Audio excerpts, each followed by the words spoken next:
बिस्मिल्लाहिर्रहमानिर्रहीम। अस्सलाम वालेकुम नाज़रीन, मैं अहमद फ़वाद हूँ और आप मेरा यूट्यूब चैनल देख रहे हैं। नाज़रीन, सुप्रीम कोर्ट ऑफ पाकिस्तान से एक बड़ी ब्रेकिंग न्यूज़ के साथ आज की व्लॉग में आप खिदमत में हाजिर हुआ हूँ। एक तो जजिस की जानिब से हंगामी जो इजलास है वो आज होने जा रहा है। नए चीफ जस्टिस की तैनाती के हवाले से फ़ैसला किया जाएगा और साथ ही साथ नाज़रीन जस्टिस मोहसिन अख्तर कियानी जो हैं, जो कि इस वक्त इस्लामाबाद हाई कोर्ट के चीफ़ जस्टिस आमिर फ़ारूक साहब के बाद सीनियर तरीन जज हैं और मुस्तकबिल के चीफ़ जस्टिस बन सकते हैं इस्लामाबाद हाई कोर्ट के, अगर चीफ़ जस्टिस आमिर फ़ारूक साहब आते हैं सुप्रीम कोर्ट में। लेकिन अब ऐसा दिखाई नहीं दे रहा और justice Mohsin Akhtar Kiani chief justice Islamabad high court शायद ना बन पाएँ। ये मामला क्या है, इस पर भी कुछ एक्सक्लूसिव तफसीलात हैं, वो भी आज की व्लॉग में मैं आपके साथ शेयर करूँगा। आखिर क्यों जस्टिस मोहसिन अख्तर कियानी का जो रास्ता है वो रोका जाएगा। इसके अलावा सुप्रीम कोर्ट ऑफ पाकिस्तान में मखसूस नशिस्तों का जो केस है इस पर भी आज समाअत चल रही है। अभी तक की जो अपडेट्स होंगी वो भी आपके साथ शेयर करनी है। इद्दत केस हो गया और इमरान खान साहब के प्रोडक्शन आर्डर के हवाले से लोअर अदालतों से भी दो इंपॉर्टेंट डेवलपमेंट्स हुई हैं, वो भी आज की व्लॉग में आपके साथ में शेयर करूँगा। सबसे पहले तो नाज़रीन इद्दत केस के हवाले से आपको बताता चलूँ कि आज समाअत हुई है। 2 जुलाई को इद्दत केस की समाअत थी। जो मरकज़ी अपीलें थीं, सज़ा मुअत्तली के हवाले से जो दरख्वास्त थी वो तो मुस्तरद कर दी गई थी, 10 दिन के अंदर फ़ैसला सुनाया जाना था।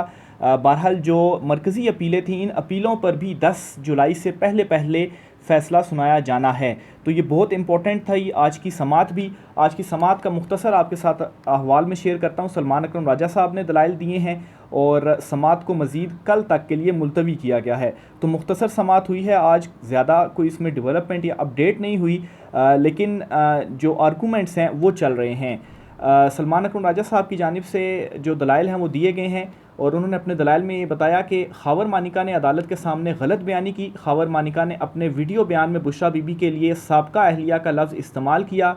दूसरी जानिब मुफ्ती सईद भी अपने वीडियो बयान से मुकर गए।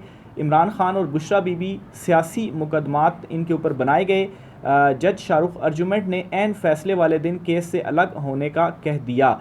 ये सलमान अकरम राजा साहब ने आज अदालत को बताया। उन्होंने ये भी कहा कि आपका सज़ा मुअत्तली की दरख्वास्त पर ऑर्डर देखा है। बदनीयती और फ़्रॉड में जो चीज़ मुश्तरका है वो इरादा होना है। अगर रुजू का हक़ था तो वो एक सिविल मामला है, इसका क्रिमिनल से ताल्लुक़ नहीं। ये कह देना काफ़ी नहीं कि मैं रुजू कर लेता। अगर फ़्रॉड हुआ था तो इसी वक्त अदालत से जो है वो रुजू किया जा सकता था। तो ये सलमान अकरम राजा साहब ने मुख्तसरन जो अपने कुछ पॉइंट्स थे वो अदालत के सामने रखे हैं, आपके साथ हवाल शेयर किया। समाअत जो है वो अब कल तक मुलतवी कर दी गई है। कल दोबारा 11 बजे यही समाअत जो है वो यहीं से शुरू होगी। जज अफजल माजूका हैं जो कि इस केस की समाअत कर रहे हैं, इस केस को सुन रहे हैं। तो एक तो ये डेवलपमेंट हुई है। दूसरी तरफ नाज़रीन इमरान खान साहब के प्रोडक्शन ऑर्डर जारी करने के हवाले से भी आज एक डेवलपमेंट सामने आई है। सेशन कोर्ट में ही एक केस की समाअत आज हुई ATC कोर्ट के अंदर। इसमें जी जुडिशल कम्प्लेक्स तोड़ फोड़ केसेस में सुप्रीडेंट अडयाला जेल से इमरान खान के प्रोडक्शन आर्डर से मुतल्लिक जो रिपोर्ट है वो अदालत की जानिब से तलब की गई है। बेसिकली ये मुकदमा ये था जी कि इमरान खान, शाह महमूद कुरैशी, उमर अयूब और दीगर के ख़िलाफ़ इस्लामाबाद के ही थाना गोलड़ा में 2 मुकदमात दर्ज थे और ये जुडिशल कम्प्लेक्स में तोड़ फोड़ से मुतल्लिक मुकदमात थे। तो इमरान खान साहब चूँकि जेल में हैं तो इस केस में जी जो जज ताहिर अब्बास सुपरा हैं उन्होंने इमरान खान साहब को ज़ाती हैसियत में तलब किया था। तो इमरान खान साहब चूँकि जेल में हैं तो इसके लिए ये होता है कि जो प्रोडक्शन ऑर्डर्स हैं वो जारी किए जाते हैं। तो इमरान खान साहब के प्रोडक्शन ऑर्डर के हवाले से पहले तो जो रिपोर्ट है वो सुप्रीडेंट अडयाला जेल से तलब की गई है। अब इसमें जो डिटेल्स है वो आपसे मैं शेयर करता हूँ जी। जज ने रिमार्क्स दिए कि इमरान खान और परवेज़ इलाही समेत 176 मुलजिमान का चालान आ गया है। जो मुलजिमान गैर हाजिर हैं इनके नाकाबिले वारंट जारी कर रहे हैं। आखिरी मौका है, अगर आइंदा समाअत पर हाज़िरी यकीनी ना बनाई गई तो ज़मानतें हम खारिज कर देंगे और केस की समाअत 29 जुलाई तक मुलतवी कर दी गई है। अब चूँकि मुलजिमान का चालान आ गया तो इसके बाद ये होता है कि फ़र्द जुर्म आयद की जाती है। तो फ़र्द जुर्म में ये ज़रूरी है कि तमाम मुलजिमान अदालत में ज़ाती हैसियत में हाजिर हों, ज़ाती हैसियत में अदालत में पेश हों। तो इस वजह से इमरान खान साहब भी इसमें हैं, तो फ़र्द जुर्म के लिए ज़रूरी है कि वो भी अदालत में हों।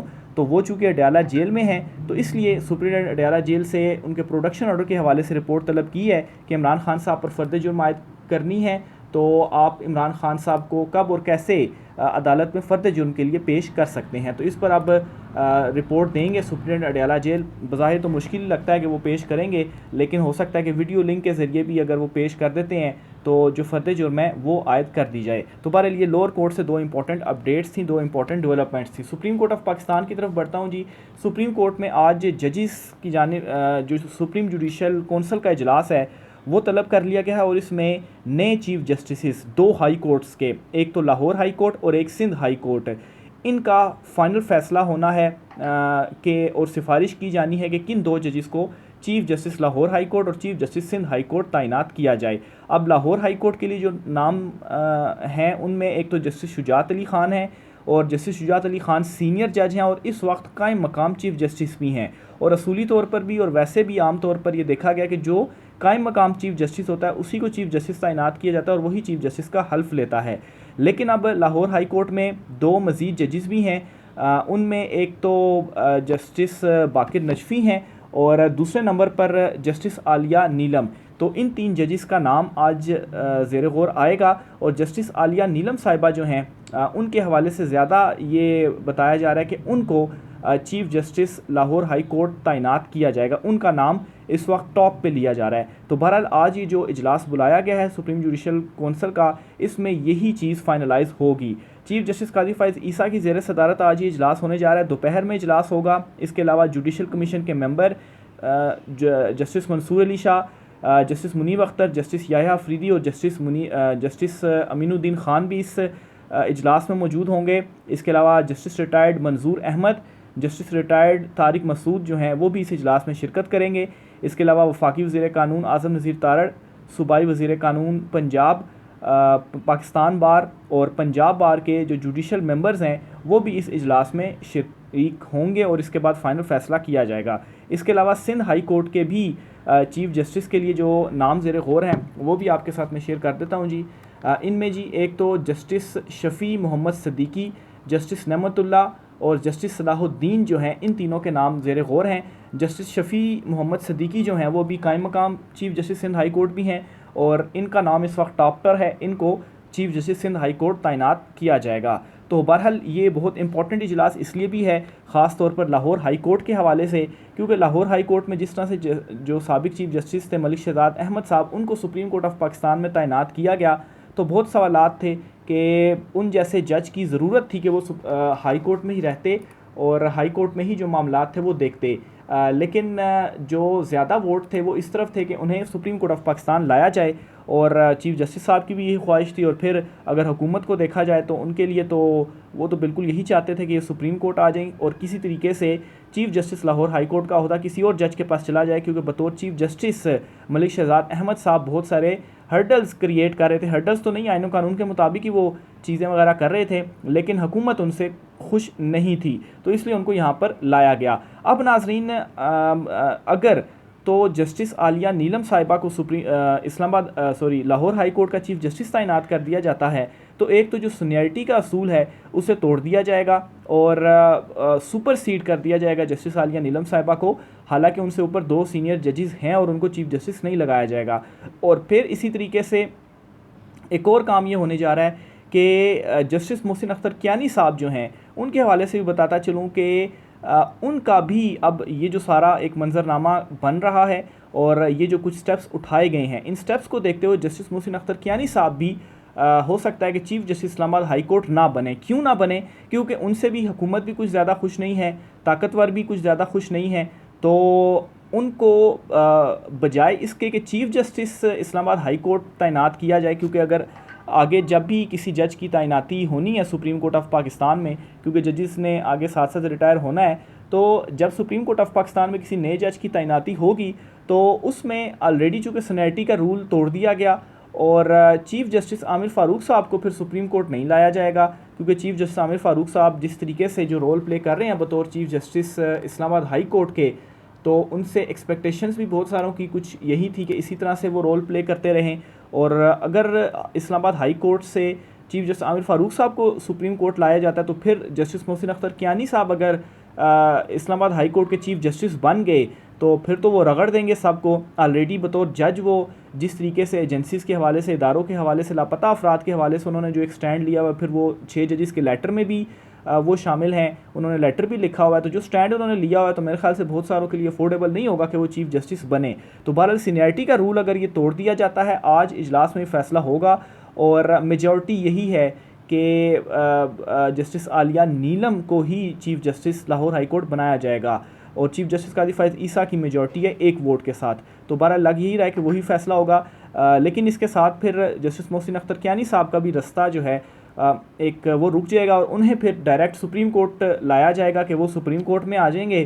तो इधर जो इस्लामाबाद हाई कोर्ट है वहाँ पर चीफ़ जस्टिस आमिर फ़ारूक साहब ही उस कुर्सी के ऊपर बैठे रहेंगे। तो ये जस्टिस मोहसिन अख्तर कियानी साहब के हवाले से भी एक जो सूरत हाल है वो बन रही है। फिर इसके अलावा जी एक और बड़ी आपको चीज़ ये भी बताता चलूँ जी कि जस्टिस शुजात जो हैं, जो कि इस वक्त कायम मकाम लाहौर हाई कोर्ट के चीफ़ जस्टिस हैं, और उन्हें अगर नहीं बनाया जाता chief justice Lahore high court, तो इसमें कुछ क्वेश्चंस क्या हैं। अब नाज़रीन एक रिपोर्ट बड़ी इंपॉर्टेंट आई है और इस रिपोर्ट में, और ये सुप्रीम कोर्ट की रिपोर्ट है, और सुप्रीम कोर्ट ने जस्टिस शुजात के 91% फ़ैसलों को दुरुस्त करार दिया है। और ये किसी भी जज के हवाले से बड़ी इंपॉर्टेंट कारकर्दगी रिपोर्ट है, क्योंकि अगर जस्टिस आलिया नीलम साहिबा को चीफ़ जस्टिस बनाया जाता है तो उसका एक जवाब क्या पेश किया जा सकता है। वो यही पेश किया जा सकता है ना कि जूनियर जज बेशक हो, लेकिन अगर काबिलियत में सीनियर जजों से ज़्यादा अच्छा है तो क्यों ना उनको लगाया जाए चीफ़ जस्टिस। तो अगर ये काबिलियत वाला सवाल है तो फिर काबिलियत के हवाले से जस्टिस शुजात अली खान साहब के हवाले से जो रिपोर्ट सामने आई है तो उनमें तो उनके भी फिगर्स बहुत ज़बरदस्त हैं और 91% उनका जो रिकॉर्ड है उनके फ़ैसलों को दुरुस्त करार दिया गया है। तो फिर तो काबिलियत वाला भी जो जवाब है वो नहीं मिलेगा।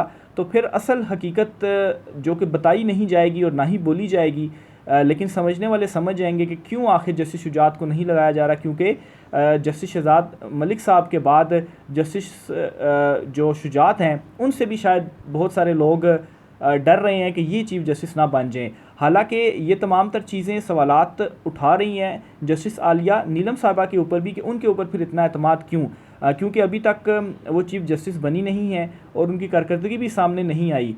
तो मेरे ख्याल से उनको भी इस सारी सूरत हाल में एक मुतनाज़ा सा तासुर उनके हवाले से भी मिल रहा है। बहरहाल ये रिपोर्ट आपके सामने मैं रखता हूँ जी। लाहौर हाई कोर्ट के कायम मकाम चीफ़ जस्टिस शुजात अली खान ने बतौर जज तारीख रकम कर दी।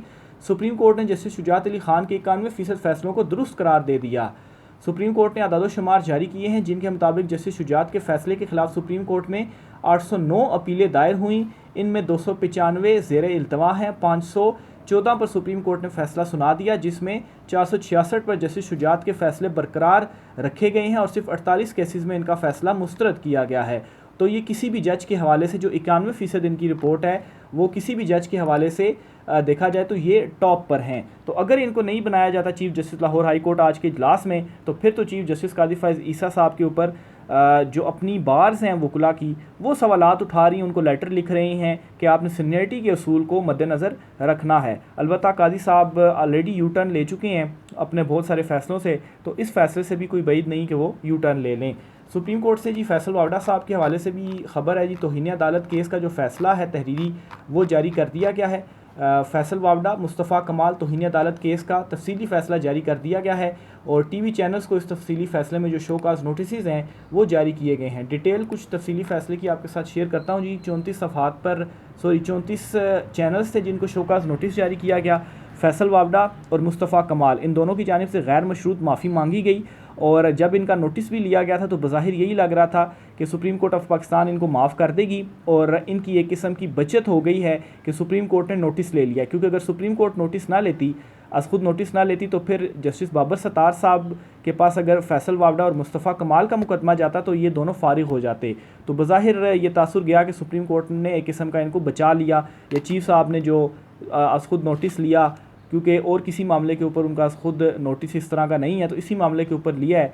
तो ये तासुर बिल्कुल जा रहा है कि उन्होंने फिर इनको बचाया है एक किस्म का। बहरहाल जी इन दोनों को तो माफ़ कर दिया गया है, बचा लिया गया। लेकिन अब इसमें एक और इंटरेस्टिंग चीज़ ये है कि मेन जो थे इसमें किरदार जिन्होंने तौहीन अदालत की उनको तो आपने माफ़ कर दिया, और जो टीवी चैनल जिन्होंने प्रेस कॉन्फ्रेंस दिखाई उनको आप तौहीन अदालत के शोकाज नोटिस जारी कर रहे हैं। तो ये भी एक अजीबो गरीब और हैरान कुन किस्म का जो फ़ैसला था वो सामने आया। तो तहरीरी हुक्मनामे में ये कहा गया जी कि 2 हफ्तों में जो टीवी चैनल्स हैं प्रेस कॉन्फ्रेंस दिखाई उन्होंने क्यों, इस पर जो जवाब है वो जमा करवाएं और केस की जो समाअत है वो फिर गैर मुइना मुद्दत के लिए अभी तक मुलतवी की गई है, वो फिर बाद में उसकी जो तारीख है वो अनाउंस की जाएगी। तो ये नाज़रीन आज की कुछ आम तरीन तफसीलात थी। और आखिर में हाँ, बल्कि चीफ जस्टिस काजी फ़ाइज़ ईसा साहब के मिसकंडक्ट के हवाले से एक बड़ी ब्रेकिंग न्यूज़ है, वो आपके साथ मैंने शेयर करनी है। आपको याद होगा मैंने आपको ख़बर दी थी कि औरिया मकबूल जान साहब की जानिब से एक रेफरेंस दायर किया गया, एक शिकायत भेजी गई है जिसमें चीफ जस्टिस काजी फ़ाइज़ ईसा के अगेंस्ट मिसकंडक्ट की कार्रवाई का उन्होंने कहा था।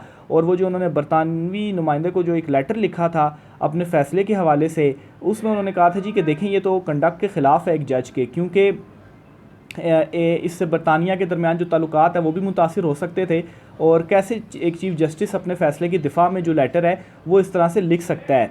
तो इस पर जी औरिया मकबूल जान साहब का मौक़िफ़ सामने आ गया और उन्होंने कहा है कि ये जो मिसकंडक्ट का एक रेफरेंस है वो इससे पीछे नहीं हटेंगे और चीफ़ जस्टिस काजी फ़ाइज़ ईसा साहब का जो पीछा है वो करते रहेंगे जब तक इस रेफरेंस के ऊपर कोई जो फ़ैसला है वो नहीं आ सकता। तो ये गले पड़ गया है रेफरेंस चीफ़ जस्टिस काजी फ़ाइज़ ईसा के। राय का साथ कीजिएगा। आज की व्लॉग से इतना ही, इजाज़त दीजिए, अल्लाह हाफ़िज़।